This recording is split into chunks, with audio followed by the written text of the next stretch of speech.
Boker Tov.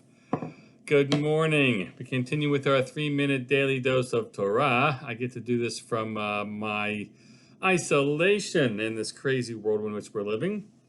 And that's exactly what I want to talk to you about, because it's somehow strange how the Lord brings together the piece of Torah that we're studying and some facts of life as well. So what is our topic here? The topic is Prishut, abstinence.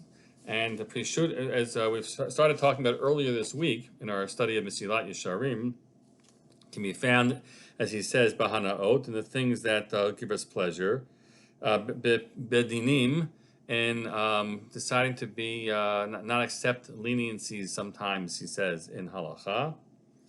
And then he says, Vaha Prishut Bamin Hagim, when it comes to the matter of personal conduct,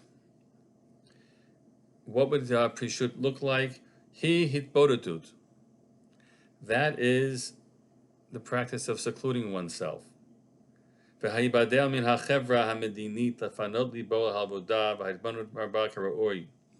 is sort of withdrawing from the large collective of people to be able to devote himself, his heart, to worship of God and to self-reflection. Hitbonenut, which is sort of meditation, actually, karaoye, as it's fitting, but as long as you don't go to the other extreme. Ella, he says, rather, yitchaber ha'adam im hatovim zman ma shemistarech l'limudo l'farsato. You should make sure you're connected to people as much for the part of life that you need for your work or for your studies. And then afterwards, you should seclude yourself to be able to cleave to your God. Wow.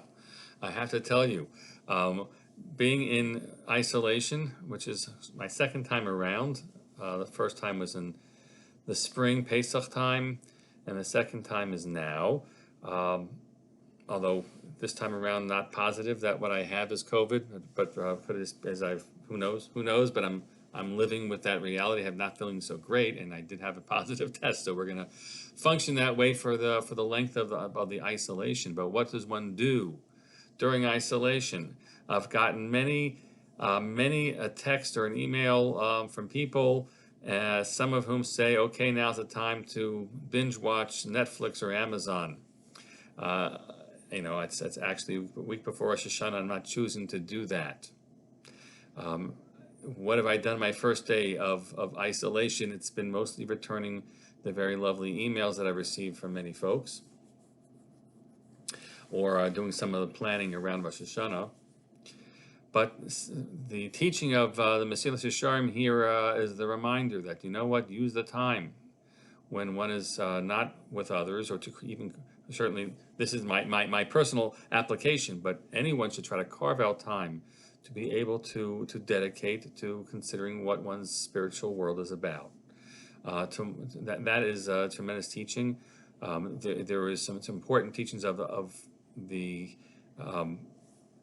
Hasidic masters, and most notably of Nachman of Breslov, about such things, and perhaps we'll find some more time to talk about his bonus with his bodidus, which is this meditative time when one is creating an alone, isolated time to appreciate this more.